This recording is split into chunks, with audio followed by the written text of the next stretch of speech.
अन्नपूर्णा रसोई घરમાં તમારું સ્વાગત છે। તો ચાલો આજે આપણે બનાવીશું પનીર ભુરજી। તો એના માટે આપણે ઘી લીધું છે। ઘી આપણે મોટી 3 ચમચી લીધું છે। 1 ચમચી આપણે બટર નાખીશું। આ રીતે બટર અને ઘીનો વઘાર કરવાથી પનીર ભુરજી સબ્જી બહુ સરસ બને છે। અને આપણે થોડું ગરમ થવા દઈશું।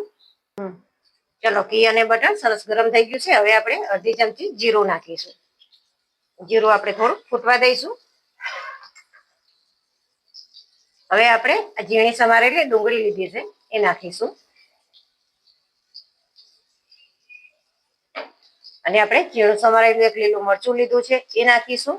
અને આદુ મરચાની આપણે પેસ્ટ લીધી છે એ નાખીશું।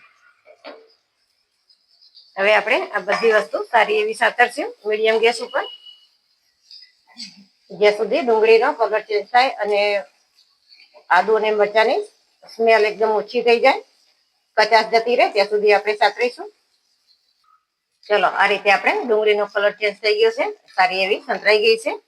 હવે આપણે આમાં ટમેટા નાખીશું। જેટલી આપણે ડુંગળી લીધી છે એટલા જ આપણે ટમેટા લેવાના છે।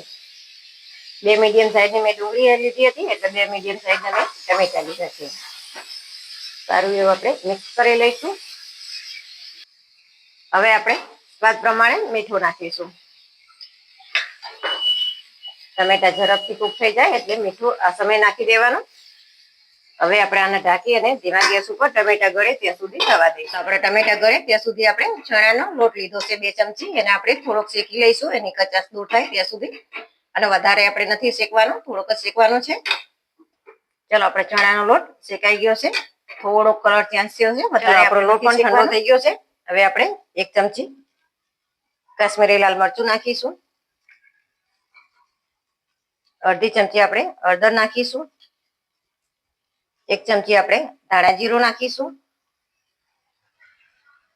1 નાની ચમચી આપણે ગરમ મસાલો નાખીશું। 1 નાની ચમચી આપણે સંચર પાવડર નાખીશું। અને 1 ચમચી આપણે કસૂરી મેથી નાખીશું। બધી વસ્તુ આપણે મિક્સ કરી લઈશું।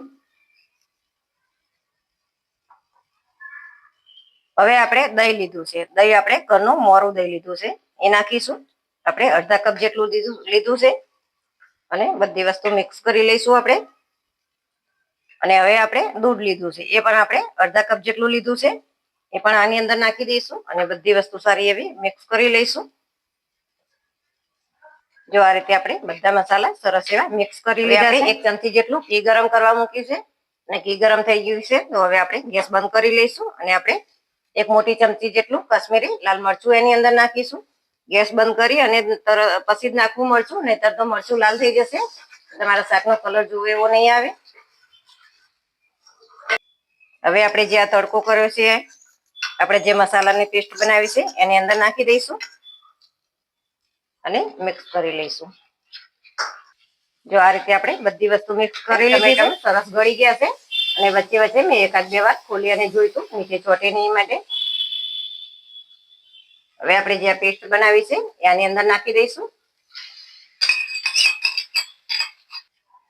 હવે આપણે સારી એવી બધી વસ્તુ મિક્સ કરી લઈશું। જો આ રીતે બધી વસ્તુ સરસ એવી મિક્સ થઈ ગઈ છે। હવે આપણે થોડીક આમાં કોથમીર નાખીશું અને મિક્સ કરી લઈશું। હવે આપણે આની અંદર પાણી નાખીશું। જેમાં આપણે પેસ્ટ બનાવી હતી એની અંદર આપણે હલાવી અને લઈ લીધું છે પાણી। હવે સારું એવું આપણે મિક્સ કરી લઈશું। હવે આપણે ઢાંકી અને કૂક થવા દઈશું 2 થી 3 મિનિટ માટે। ચલો હવે આપણે જોઈ લઈએ, 3 થી 4 મિનિટ જેવું થઈ ગયું છે। તો બહુ સરસ ઘી અને બટર છૂટું પડી ગયું છે અને આપણી ગ્રેવી પણ બહુ સરસ થઈ ગઈ છે। તો તમને ચેક કરી પણ બતાવું। હવે આપણે પનીર નાખીશું। પનીર મેં આ રીતે હાથેથી જ જેરીઓ કરી અને નાખ્યું છે। જો તમારે સીણીને નાખવું હોય તો સીણીને પણ તમે નાખી શકો છો। હવે આ બધી વસ્તુ આપણે સારી એવી મિક્સ કરી લઈશું।